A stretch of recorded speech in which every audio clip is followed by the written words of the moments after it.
For months, Isaac Smith was repackaging boxes sent to his Overland Park home and shipping them out again.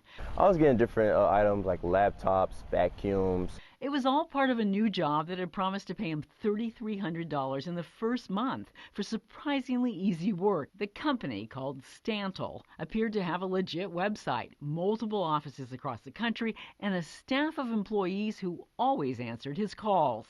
Until he started asking where his paycheck was. I was reaching out through email. I reached out to the HR department.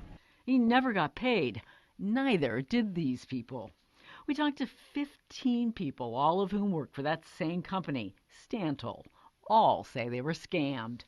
So at the beginning, it sounded like a real thing.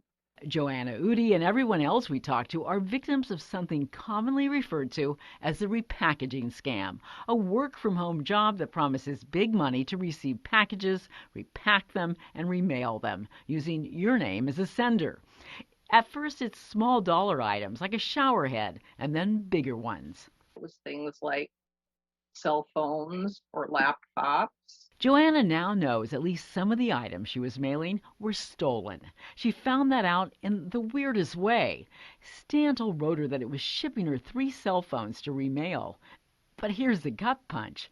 The supposed owner of the cell phones, according to Stantle, was Joanna's own daughter, who lives with her but doesn't have the same last name.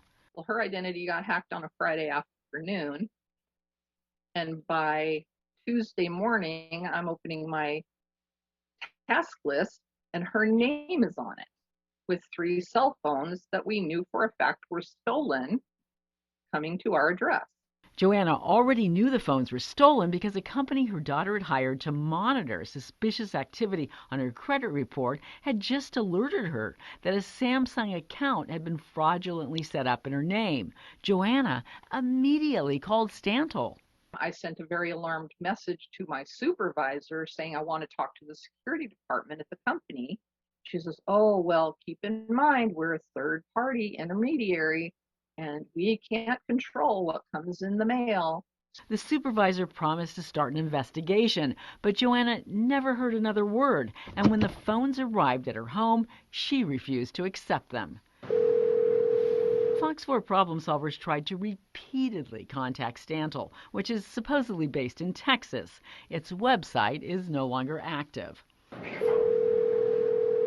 At the tone, all lines are busy at the moment. When you are finished recording, you may hang up or... We tried every number we could find, even the ones only given to employees. You have reached the Human Resource Department. But we never reached a single person and never got a call back.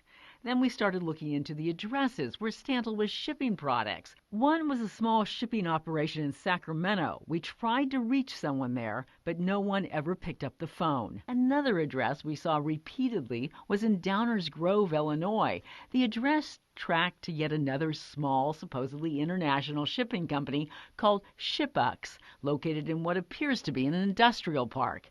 We contacted that company's owner. Again, all we got was a voicemail.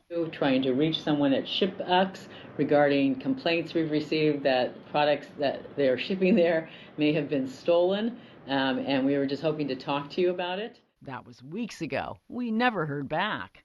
The FBI and the U.S. Postal Service are aware of this repackaging scam. The Federal Trade Commission says it has received dozens of complaints about multiple companies who appear to operate in a similar fashion, including Monacan and Gabsy. Problem Solvers was unable to reach anyone at those companies either. For those who fell victim, it's been a learning lesson.